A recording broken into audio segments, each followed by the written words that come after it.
कोई भी जो है जाति धर्म के ऊपर नहीं, मस्जिद मंदिर के ऊपर नहीं, वोट जो हमारे लिए काम करे, जो हमारे अधिकार के काम करे, स्वास्थ्य के ऊपर। देखिए मूलभूत आवश्यकता जो है शिक्षा और विकास के नाम पे देखिए शिक्षा, विकास, स्वास्थ्य, बेरोजगारी, महंगाई, इस सब के ऊपर काले अंग्रेज के जमाने में एक नमक में सिर्फ टैक्स नहीं था, लेकिन अभी नमक में भी टैक्स लगा दिया गया है।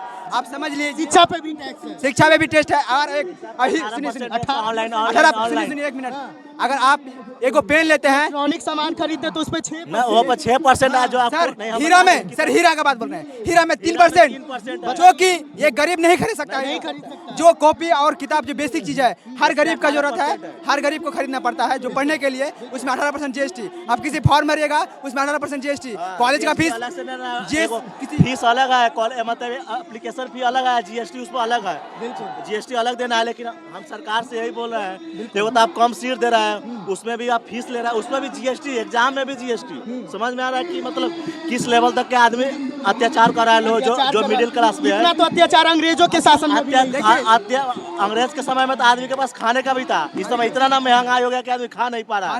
सारा सामान खरीदने जाता है, जो गरीब है, जो हम लोग मिडिल क्लास पढ़ रहे हैं, हम लोग को पता है कि कहाँ से पैसा गार्जियन दे रहा है, क्या कर रहा है, कहाँ से कहाँ। किसी का गार्जियन जो है जमीन को गिरवी रख के, जमीन को बेच के, घर मतलब घर को गिरवी रख के, वो सोचता है कि मेरा बेटा अधिकारी बन के लौटेगा, लेकिन उसके साथ अन्याय हो जाता है। वो अधिकारी नहीं बन पाता है क्योंकि पेपर लीकेट हो जा रहा है, और जिसके पास पैसा है वो सेटिंग से करवा ले रहा है। इसका सिस्टम को फोड़ने का काम होना चाहिए। और हम यही बोलना चाहेंगे कि कोई भी विधानसभा का चुनाव हो चाहे लोकसभा का चुनाव हो, आम पब्लिक स्वास्थ्य के ऊपर, शिक्षा के ऊपर, बेरोजगारी के ऊपर, महंगाई के ऊपर वोट देने का काम करे, तभी आपका विकास होगा। नहीं तो आपको भी लाठी खाना पड़ेगा, और फिर आप ही इसी आंदोलन में, यही करदनी बाग में आपको भी आना पड़ेगा। और हम सरकार से जो बोलता नहीं है कि मतलब अभी बागेश्वर राम बोला जो नहीं मतलब जाएगा वो मतलब पापी है, उसका अपने मम्मी के ले जाए जनरल में, जो जनरल आदमी है ना उसमें जा रहा है, उसको लेके जाए ना तब पता चल जाए कि आधे रास्ते में नहीं मर जाएगा तो आदमी को आ जाएगा। दिल्ली में भी कुछ दिन पहले, 2 दिन पहले हाँ, मतलब हुआ था छोड़े। आज जो लोग हम यही कहेंगे कि जाति धर्म कौन नहीं है, जो कटेगा, जो बोलता है ना जो कटेगा वो बटेगा, पहले साला भूखे मर जाएगा, कटने का मौका बाद में मिलेगा। एक जुमला है जाति धर्म, नारा कहाँ से आया, कटेगा तो ये जो बीजेपी का नारा है, बीजेपी का नारा, हम सीधा कह रहे हैं ना कि तुम्हारा उतना औकात नहीं है कि तुम लड़ पाएगा कि कटेगा कि मरेगा। भाई पहले खाने का अपना व्यवस्था कर लो, नहीं तो भूखे मर जाएगा, कटने का तो जरूरी नहीं है, भूखे मर जाएगा। इतना महंगाई है, तेल 160 रुपए हो जा रहा है। यहाँ पे तेल 90 रुपया मिल रहा था, अभी 160 रुपया मिल रहा है। अभी आप एक शूज खरीदेगा, एक कपड़ा खरीदेगा तो उसमें अब 4 गुना सब चीज का दाम बढ़ गया है। जो चीनी 20 रुपया में मिल रहा है। यही बीजेपी जो सरकार है, वो जब कांग्रेस की सरकार थी तो 60 रुपया पेट्रोल डीजल था, तो वो चिल्ला कर वही ना बीजेपी। अभी हिसाब से अभी देश में कांग्रेस से बेहतर कोई नेता नहीं है। आप लोग को खराब लगे लेकिन कांग्रेस अभी सही है, क्योंकि रोजगार भी देता था। तो लोग सरकार बीजेपी को ही बना रहे हैं, तो वो लोग मूर्ख है, उसका दिमाग खराब हो गया है, जाति धर्म के चक्कर में पड़ गया है। जब हाथ से निकल जाएगा ना तो वही भीख मांगेगा कि इसको बदलना पड़ेगा। लोग को समझ में नहीं आ रहा है कि कितना महंगाई हो गया है, बेरोजगारी कितना चरम उस लेवल का है।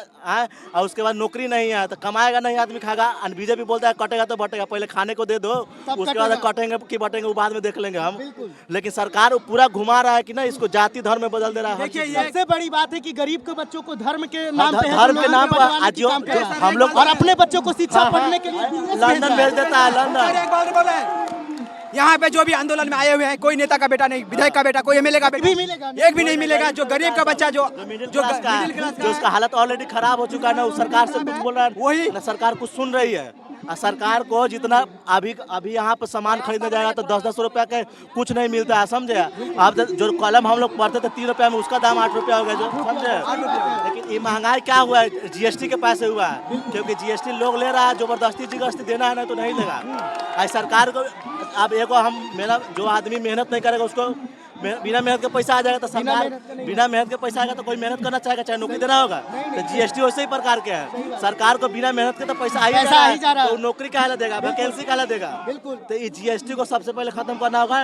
वो तो बात के बाद हम लोग अभी यहाँ है, री एग्जाम इसको जरूरी करना है कि री एग्जाम को जल्दी मतलब जल्दी आज तक शाम तक उसको मतलब दे कि नोटिफिकेशन यहाँ इस तारीख से होगा, अपन हम लोग तैयारी भी करें, समझे। तो हम इसमें रह जाएंगे तो हमारा फिर लोग मेंस के तैयारी में जुटे हुए हैं, और कहीं ना कहीं है जो मार्च अप्रैल में है जो मेंस का नहीं होगा। पक्का हाँ एकदम कंफर्म, हम लिख की तरह नहीं होगा। यहाँ से जब तक री एग्जाम का नोटिफिकेशन नहीं आ जाएगा जब तक हम लोग जानने वाले नहीं, अब तो यही रहने वाले हैं। यहाँ से लेके जाएंगे। अब अभी बार हम लोग आए हैं तो अभी प्रशासन भी साथ दे रहा है, प्रशासन साथ दे रहा है, क्योंकि हम लोग वहाँ से बस में आए तो सबको बिठाया और भेजा है। तो इस बार तो प्रशासन नहीं है कि मार देगा कि बिगाड़ सकता है, आप प्रशासन भी साथ में है।